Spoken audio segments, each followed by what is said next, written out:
Well, we're here with the Ohio Business Podcast with David Sigal of the Loud Life Foundation, correct? Yep. Yes. Give us a little background on how you got into that and a little bit about your backstory. Sure. So let's just take it back to like 2007. I was injured playing volleyball. I hurt my back. I was prescribed 8 different medications at one time. Long story short, I got hooked on them very fast. And it just spiraled into a $200 a day addiction to the pills itself. It completely threw my whole world upside down. I was wrapped up in addiction beyond compare, and my whole family was affected by it as well from my addiction. So fast forward 2011, I'm sitting at 120 pounds, $200 a day habit. My family's telling me that I need to go to treatment. And I was just fighting it, but I eventually did. So May 23rd, 2011, I went to the woods at Parkside. I went to a treatment center there for 30 days, and then I did IOP afterwards. And I just started burying a lot of friends. I was just like 30 friends in the first 3 months of getting out of treatment. And I just didn't understand it because they were all dying from the things that I was taking. And it left a huge impression on me. So like I was working the recovery steps. The 12 steps for release NA is what I was doing, and I was working through that. And then after I completed that, I did it twice. Is when I was like, okay, I feel more confident in my road to recovery, and I also feel confident of wanting to help people in our mission. So, in 2014, we started the Loud Life Foundation. It's a nonprofit 501c3. My mother is the vice president. And our mission is to inspire and empower those affected by addiction. We go to schools to educate our youth. So from 6th grade to 12th grade is where we come in. So where DARE stops is where we come in to help talk to them. I'm very transparent with people. I tell them my story in detail. I'm not that cop that's coming in saying, don't do drugs. I'm saying, here's what happened to me, right? Anyone can drink beers in the basement. Anyone can smoke blunts, but not everyone can walk away from it. And I just keep that really transparent with them and the kids and the students. And we go to businesses, but we also help get people into treatment. That's our whole thing, is that people come to us afterwards and they say, hey, my loved one needs help into treatment. So I myself will help get them into treatment. I work for a treatment center called Arrow Passage Recovery. It's up in Massillon, Ohio. And we get people in. Doesn't matter who you are, what you have. Insurance-wise, no insurance, we're going to help you no matter what. That's our goal, and we've been running 6 years strong now, so it's been great. It's extremely powerful. Wow. Yeah. Wow, you're 120 pounds? I was 120 pounds. Yeah, I'm 6'5" too. That is amazing. I can't just, even yeah, imagine. Wow. soaking wet, man. Yeah. It started off as like a mental thing of just having to keep, getting the pills because like I felt like I was in pain, and then I'd go through withdrawal. Mm-hmm. But then, like, it just spiraled to be a financial burden on me, obviously, and jeez, and I mean, $200 a day. Like, I was doing anything I possibly could in order to get that, and like I had to have a pill every 30 minutes. It was there was no ifs, ands, or buts. As soon as I woke up, it was like what I was chasing, and by the time I went to bed, it was what I was dreaming about, and it constantly had control over my life. So 120 pounds, $200 a day habit. Like I said, 6'5", and I didn't know where to go, so treatment was my only option at that point, or it was jail, or death, honestly. For that treatment center, how did you kind of find that specific one? Was it just location-based, or? So I went to a family doctor. After a lot of doctors kicked me out of being in their office, because like I would just show them my MRI scans. I would just do anything to get my pills, right? Yeah. And during the time, this is when Big Pharma was pushing these pill mills, where it's just like the opioid epidemic. I mean, it's all over the news now. It's all over 60 I follow minutes. it pretty closely. It's crazy. It's completely saturated. Now we live in Ohio, right? So like we're in a tri-state area where like people can just come here and it can just go into any direction, and that's what happened. Ohio was the epicenter of addiction. For the longest time, we were the leading state for accidental overdoses too, and that's our action plan, is to help not only Ohio, but our community and like our country to kind of recover from this. Addiction's always going to be there, but we just need to figure out more alternatives, and funding needs to go towards small businesses like ourselves in the nonprofit world that are the boots on the ground people, giving the bigger guys the statistics that they're asking for. So Yeah, it's heartening, and like we've lost so many people to this stuff, and I've lost many friends. Even this year, I've lost a couple friends to this stuff, and it still continues on. I'm almost numb to it, but it keeps me pushing on what we're doing. Yeah. Um, do you think the legislator and Congress, I guess in general, have done enough to shed light on this problem? I don't think so. And that's a good question. And we go to Washington 3 times a year trying to pass this bill. It's called Voices for Non-Opioid Choices. Basically, what it is saying like, look, we don't want to take pills away, right? Because it's needed for certain situations, right? Opioids like Percocet, OxyContin, and Xanax were created for terminally ill patients to help them transition, right? That's really what it's about, and that's what it was made for. Cancer patients. That's what the especially the OxyContin, that was made for cancer patients or just terminally ill people, patients. But they were giving it to people with back pains and tooth extractions and all this stuff, right? Here, take 40, 60, 90 pills. That's where it started kicking off, right? Because everybody that I know that has that type of problem is because it's through some type of injury, which is just awful. It's like 9 out of 10 times it's usually from a sports-related injury or just an injury in general, and then they go to their doctor, and at the time, those doctors were being paid a lot of money to push a certain amount of pills, right? There's so many layers to this. It's like a croissant, man. It just keeps going and going of layers, and it's unbelievable how it's gone under the radar. This whole business itself there's a dirty side to it, and that's why we're here to really help on the addict's perspective. So LOUD, how we even came up with LOUD Life is LOUD stands for live out your dreams, and then life is living in freedom every day. So like it has its own meaning behind it. But we want to be able to bring awareness, motivation, and prevention to the table, especially to our youth. If we want to help kick this for the next generation, we have to talk to them about it. We've lost rappers, celebrities to this stuff. Lil Peep was one of them. A lot of rappers. Mac Miller was another one. I mean, even Juice WRLD, another one. And people don't understand that like these things are powerful, and fentanyl is in everything. That's the main drug right now that's killing people. Is fentanyl. And it's in everything. It's disgusting. It's crazy how that fentanyl thing just got. I don't even know, but it's great. I like the acronym. That's cool. Yeah, man. Good message behind it. So what's kind of your guys' action to get into these schools? Like, what are you doing to get your word out? So we partner with a nonprofit also called Tyler's Light. So I have to give a shout out to Wayne Campbell. Started Tyler's Light. He lost his son Tyler back in 2011 actually, which is where we came into play. He saw me at a town hall meeting. I was speaking at my old high school talking about this opioid epidemic. And he was like, dude, I like your look. I like how you are. Like when you present yourself and speak and stuff. He's like, why don't you come alongside me and go to these schools? So really, the only way that I was able to get inside the schools was from Mr. Campbell and at Tyler's Light, because they're the ones that have the program. I just kind of implemented myself in there, and alongside with Loud Life, Tyler's Light is the main focus of getting into the schools. Okay. So I got to give credit to where it's due. But yeah, so we're in there. Before COVID hit, we were going to, we were speaking in front of 30,000 kids in just a school year span. So we were hitting every school that we possibly could. This year we had a grant from the Columbus Police Department to pretty much have us go into any schools in Franklin County and speak. Of course, COVID hit, and it just completely derailed that.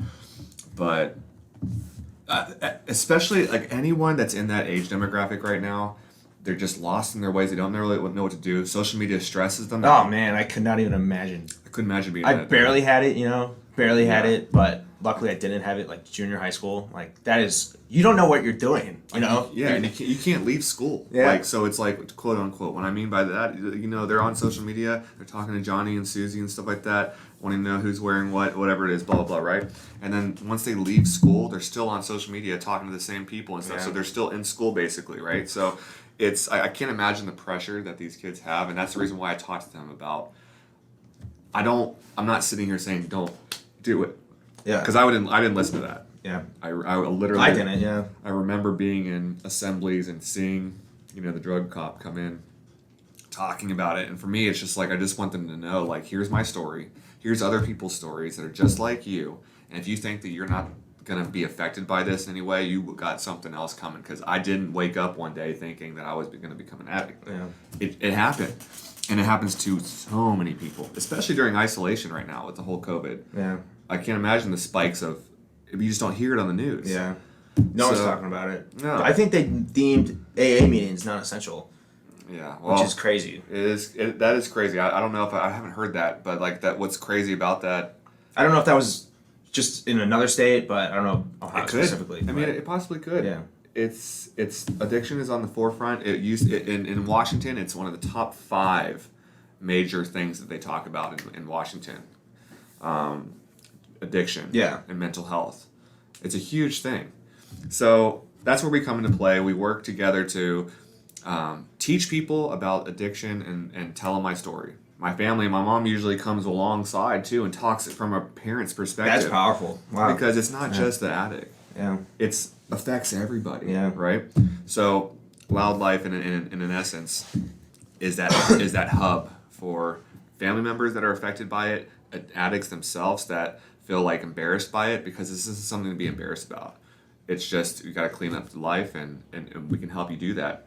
We get them into treatment, then we help them with an aftercare program afterwards. There's a huge goal with where we want to take Wildlife, but for right now, this is what we're doing, and we feel like we're meeting good measures right now. Do you think I think Dare's elementary school, right? Mm-hmm. Do you think that is a good program for that, that age group for what it's doing? It's good, but it stops. Yeah. So like, I remember wearing the Dare shirt. Yeah. And like we all signed the pledge. We all signed the pledge. Now right? they're like vintage T-shirts. People wear. But I was wearing those shirts while I was doing my drugs. Damn, yeah. You know what I'm saying? That's what people. I feel like when you're in elementary school, you're in a different mindset. Yeah. When you go to middle school, you're in a different mindset. Yeah. Then you go to high school, and you're trying to figure yourself out. As a young man, I'm like, oh, dude, I'm a dude. Like, I don't know. These are weird parts that are happening. Like, what I mean? Blah, blah, blah. These feelings, emotions that I have. And then you get bullied. Yeah. Like I was bullied a lot, so I wanted to fit in. So I wanted to, hang out with the cool people, quote unquote. And that's what they were doing. They were going to parties on the weekends and hanging out with older people and stuff. And that's how it started. I was a weekend partier, man. I'd just go out on the weekends. I'd smoke, I'd drink, I'd do whatever, right? And and it turned into like using other drugs. Yeah. Well, I guess I don't want to, I'm just going to, from my observation, so that happens. So and then you hurt your back, and then you're prescribed, something that you're already kind of in that zone of doing. And then now it's legal. Now it's launching yourself because it's such a powerful substance, right? Yeah. So exactly it is. Like I was starting off with just like doing like just partying stuff. Then I hurt my back, and then bam, now it's like, ooh, a doctor prescribes this to you. Man, this is like legal stuff that I can use. Like, oh, okay, and it spiraled from there, man. Yeah. And especially when they gave me 8 different medications at one time for my back. Oh my gosh. So like, how serious was the back? I don't even think it was that serious. Wow. To where you needed 8 different medications. Yeah, I mean, you gotta be like broken, something. This is before X-rays, before like you even could get an X-ray done. Like you literally was just like, on a scale of 1 to 10, what's your pain like? Well, of course I'm gonna say 10. Yeah. I'm like in excruciating pain. So they're gonna give you all this stuff, and that's what I got. Yeah, such an immediate answer. It's not like, and then they don't probably follow up with like how you feel. All doctors are not like this though. So there's a difference, and that's the thing I want to get across is that I went to a doctor and he gave me 8 different medications at one time. At the end of my using stages, when I went to go with my mom to a family doctor, my family doctor didn't even do anything. He just looked at me and he said, he looked over to my mom after he assessed me. He's like, Karen, your son's an addict and he's fully addicted to to pills. Yeah. So I was like, okay. Now the cat's out of the box and stuff like that. So there's 2 different, that was a good doctor. Yeah. Not, he wasn't worried about it. He was just basically worried about his patient, saying like, you got a problem and you need to get it fixed, and here's how to do it. Yeah. So that was the two different spectrums right there, right? There's always shady characters in every industry, which is just a shame, but it is. Yeah. But you just take it with a grain of salt, and that's. I just didn't want to be out like, okay, look, here I was at 21, 22 years old, right? And I was a manager at McDonald's thinking that I was a boss, right? And I was just in my, that early mindset of like having $200 a day pill habit, thinking that I could just get by and everything like that. Dude, that's not living. And that's why when I got clean and we created the nonprofit and also the clothing brand, I was like, I don't want to crawl on my hands and knees through life. And we all shouldn't feel that way. But I feel like we all have an addiction in some way, shape, or form. 100%. It's just trying to find that and to target and see if it's a good habit or a bad habit. Yeah. There's no judgment ever at the Wildlife Foundation, man. Yeah. Ever.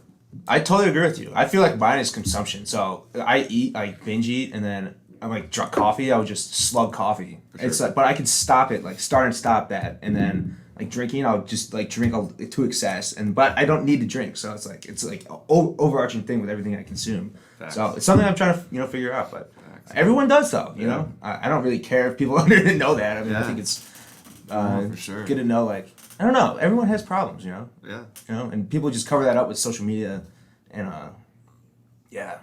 social media. I can't even imagine the younger kids going through that, because I think suicide rates with young girls is like skyrocketing, which is just crazy. You know, it's just suicide. This is the thing, man. Like regardless of what you believe in, stuff like that, there's just so much that this world gives, and there's so much good. There's also that flip side of like, we have to keep it apparent that there's mental health issues that are going on that are being we're just feeding pills. Yeah. So here's the problem that I talk to legislation about, congressmen and women. I say, look, what you're doing is, this is Generation RX. Yeah. Okay, it's not Generation X anymore. It's Generation RX. Basically, you got a problem. Oh, you got a mental health problem. Here's a pill to fix it. And if you're a young age, and I talk this all the time, especially with students, 7th, 8th, 9th grade. Get this. I asked 7th graders, 6th and 7th graders, I was like, how do you study for tests? If you have a test that's coming up in literally in a couple days and you didn't study, what do you do? And all their hands started raising up, and everything I keep hearing Adderall. Yeah. These are 6th and 7th graders telling me that really? they take Adderall and they share it with That's their a friends. college response. That's a college response. I saw that in college, like rampantly. Oh, I did. Yeah, it. rapidly. I did it. This is stuff I know that happens. Yeah. I just needed 6th and verification. 7th graders. 6th and 7th graders telling this that. I can't even. Wow. Because everyone in that age is probably, they have somebody that's on it. So by the time we get to high school and we talk, because we've talked to middle schoolers and then high schoolers, and we talk to colleges. But by the time I get to the high schools and stuff, I ask them, I'm like, they say most of the time they don't even want to be on the medication, the ADHD medication. It makes them feel like they're zombies. I can't tell you how many times people come up and say, like, I wish I could cry. I just can't, because I'm all on these medications. But when you're giving medications to young folks like that, their brains are still developing. It's going to know, okay, I have an emotional problem. I need to take a pill. Instead of actually talking it out, we're doing it flip-flopped. We really are. Because I asked 40, 50-year-olds, I was like, when you were in high school, do you remember anybody taking ADHD or ADD medication? And they said no. None. No one was taking that. That's when it was kind of starting to get introduced, right? Maybe. I don't know when it was starting to come into play, but that makes sense, though, to me, as I'm sitting here thinking, you, at your age, when you were in high school, no one was taking this stuff because people were going outside. Yeah. Like, you know what I mean? And actively being active and stuff. Or we have a lot of people that are, working too much. They can't spend the time with their kids or whatever it is. And they're like, okay, you're too hyper. Now, granted, there are people that probably need the medication. Yeah. I'm not knocking that. But when I see the facts right in front of me. A lot of these kids don't want to take it. Yeah. They really don't. And they don't like how they feel on it.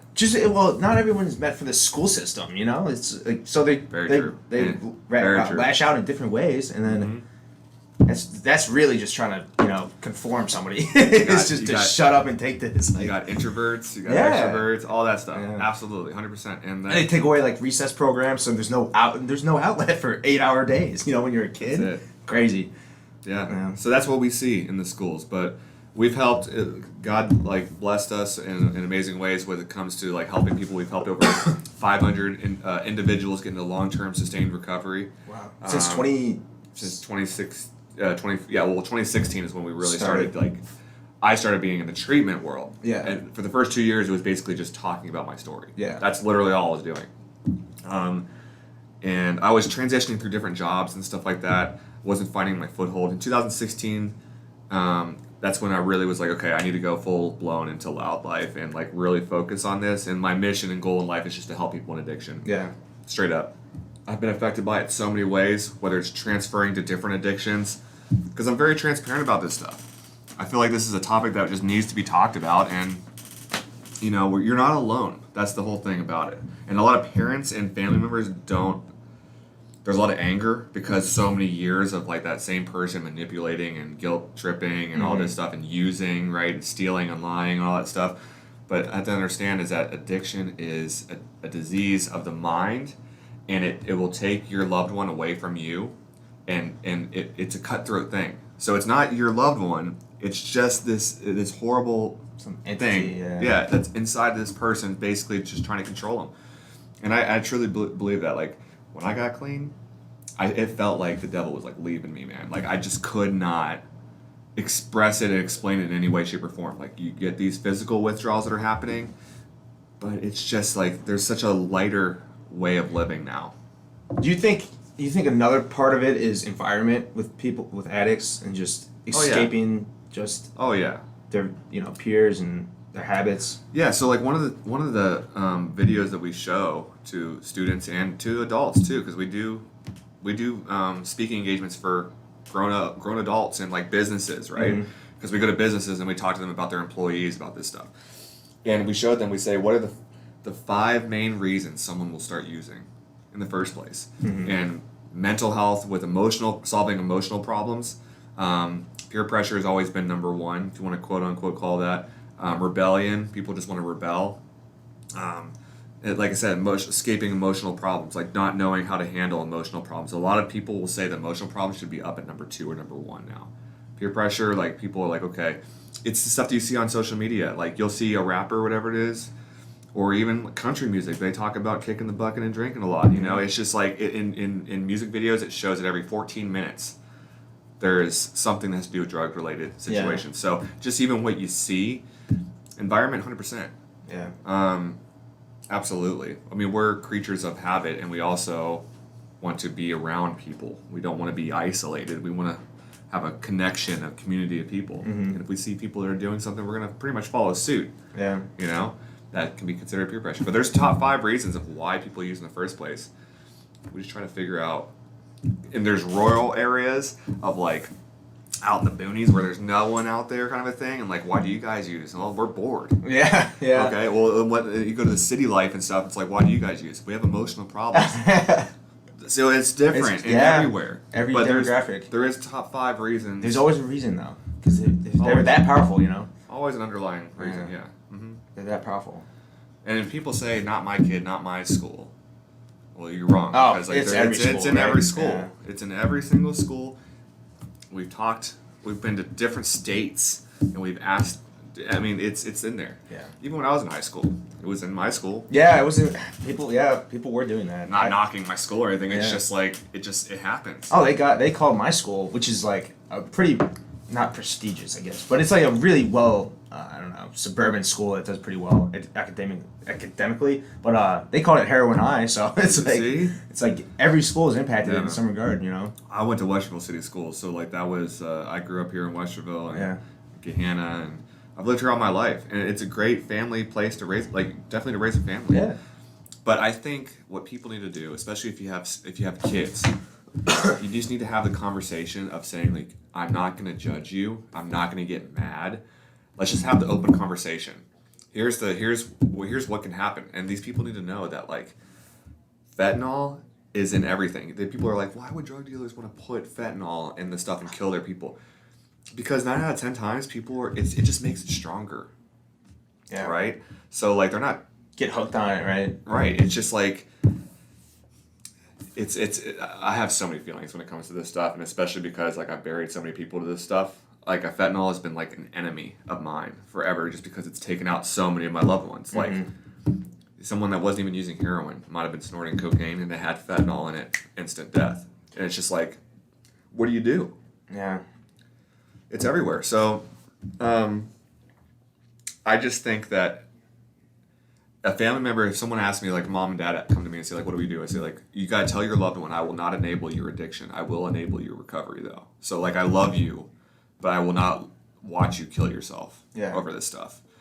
There's a huge underlying layer because, like, addicts don't want to stop. Like, yeah, I want to stop. Like, there's a reason why someone wants to stop in the first place. And we got to figure that out. Yeah. interventions and stuff like that, they work. But it's really figuring out that triggering underlying layer of like, why is someone using in the first place? Yeah. So our biggest thing, our biggest hurdle has been able to get the donation basis going and having partners come up with us, because like we're so much boots on the ground that I'm not the guy that likes to ask for money. That's just not what I do. Like I'm someone that likes to talk about my story, and that's it. Yeah. So we're bringing someone on board that's going to do that side of things. Oh, cool. There you go. But we're asking people just to help the small guys, the people that are out there boots on the ground, the people that are out there at your schools talking to your students and your kids to help, so that Loud Life can continue on growing from here. Mm-hmm. But yeah, man, like I could go on and on about addiction, especially like my own story and stuff like that, because there's just so many war stories that come to it. But we're going to talk about, the light of it and what we're trying to do in our community. And we're on the opiate task force team here in Ohio. We work a lot alongside Senator Portman. I work alongside the Adam H. Board. We help give them statistics every single year. And there's that Denial Ohio campaign that went out on the news. Yeah, like, I can remember that. It's like a huge commercial, Denial Ohio, right? We're a person that they interviewed, Jerry Revich interviewed us for that. So we're very blessed. We're really glad to be able to be a part of this and help alongside our main community and community. Yeah. From a business standpoint, the businesses you go into, what's kind of like the main reason they reach out to you guys? Is it more probably for their family members, but yeah, is it? I don't know. Is it kind of prevalent in the business world? Absolutely. Yeah. Yeah. So if you go to rehabs now, people think especially me when I first went in, I'm like, man, it's gonna be a bunch of people with long hair. Yeah. Live under a bridge type thing, no, you're gonna see doctors in there that are patients. Yeah. You're gonna see lawyers. You're gonna see jocks, the athlete, whatever. Like you're gonna see all demographics that are patients. Yeah. Because they're addicted. There's a lot. Stress equals addiction as well. High stress environment, food industry, huge one. Yeah. Lawyers, doctors. I mean, you name it. Anything that gives you a ton of money too. You're gonna exalt yourself on different things, and So the biggest pushback that we get, or not pushback, but the reason why people want us, especially businesses, is because they're either a big corporation with an AEP, which AEP is if someone injures themselves, whatever is at work, they're the insurance people for that specific company. Employees look to them to help with insurance treatment. Yeah. So they come to us and say instead of us doing garage safety, let's bring someone in to talk about addiction and stuff like that. And so we kind of talk about that, and through that process, people do step forward and they talk and say okay, I have a problem, or my son or daughter or my loved one has a problem. Mm-hmm. So out of it, it comes good out of it. Mm-hmm. So yeah, I think it's beneficial for people like us to go into businesses. So from the t-shirt perspective, the clothing brand part of it, how's that been? What's that kind of look like? So when I started both companies, I didn't know that the hard work that it would be to put into both companies. I read a book called Think and Grow Rich. Yeah, great book. Great book. And then, so I read that, and I was like, oh, and I read Rich Dad, Poor Dad. Yeah, another great book. Yeah, so when I read that book, especially that book, I was like, okay, I'm going to have a nonprofit and a for-profit entity. But how do we merge this whole thing together? The clothing brand, the first year was great in sales. It's its own business in itself. And I cannot do everything myself on that aspect. So the clothing brand right now has basically just been able to help the nonprofit out. It hasn't been its own entity just yet. Just because with a business, you have to keep dumping in money into it and stuff like that. So, and then hiring people. So we're hoping to grow the clothing brand. Everyone loved the clothing brand. They loved, we had different shirts, different hats, different beanies, snapbacks. This is a snapback of one of ours. And we had tank tops and all this. It was a full blown, I always wanted to get into Zoomies. I really wanted this brand to be. Yeah. We are registered with the United States Patents Office, so basically we have the trademarks. So I like that logo. Yeah. So no one at all can take the two L's. Put them and and Loud Life, they can't take that in the whole country. So we have that registered R symbol like Nike has.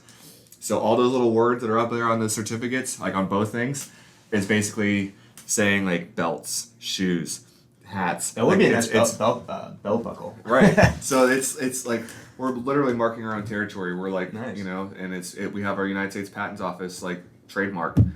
So not just in the state of Ohio, but the whole country cannot take that name or logo. And so we wanted to put it on clothing. But it's basically been like for fundraising, you know, hey, come to our 5K, and we got like a bunch of like t-shirts that we're gonna give out. Yeah. Whenever I go to schools, I would just throw out gear. Yeah. The kids went nuts over Oh, this gear. everyone loves gear. They love gear. Yeah. So it's not just like a wristband or like you know, a brochure. Like I'm like we're giving out t-shirts and snapbacks and beanies, and these kids are like, and they'll really want to interact, right?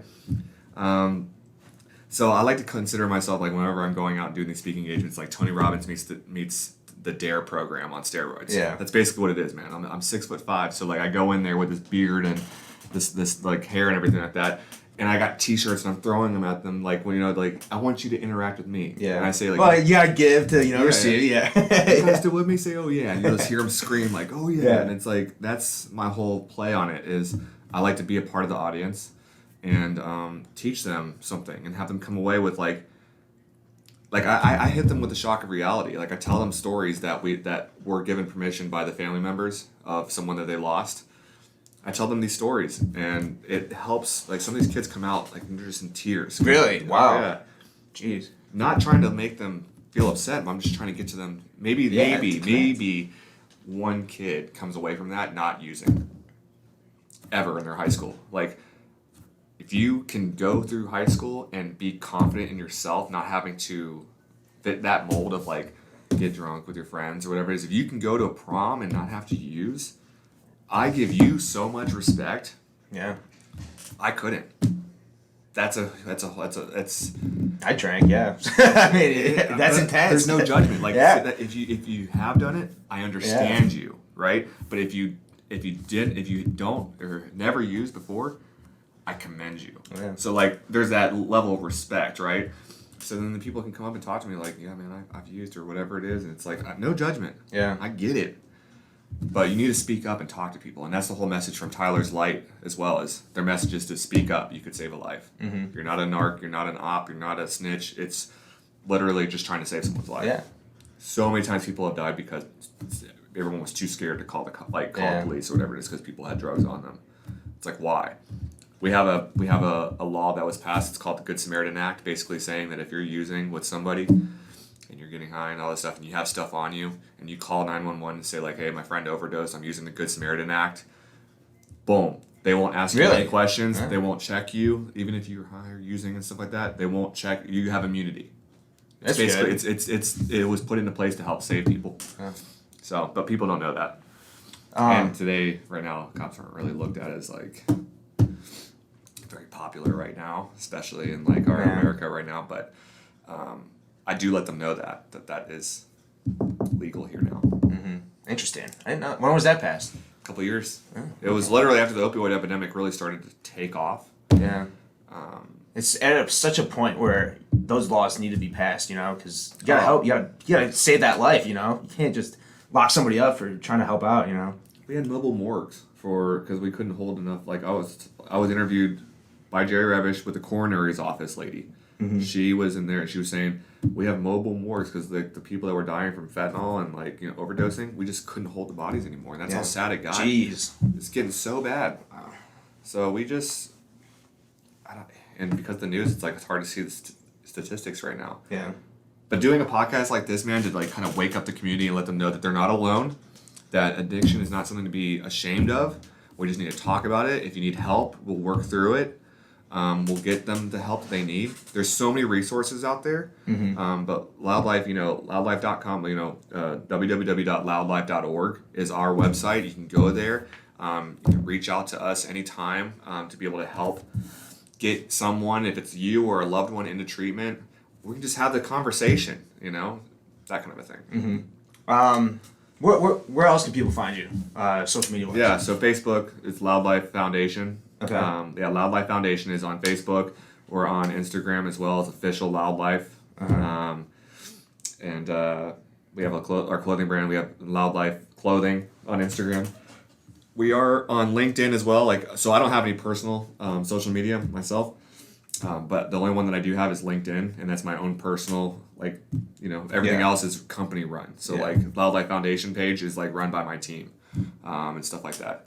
Just social media just got way too much for me, man. It is. It's It is hard. It's draining.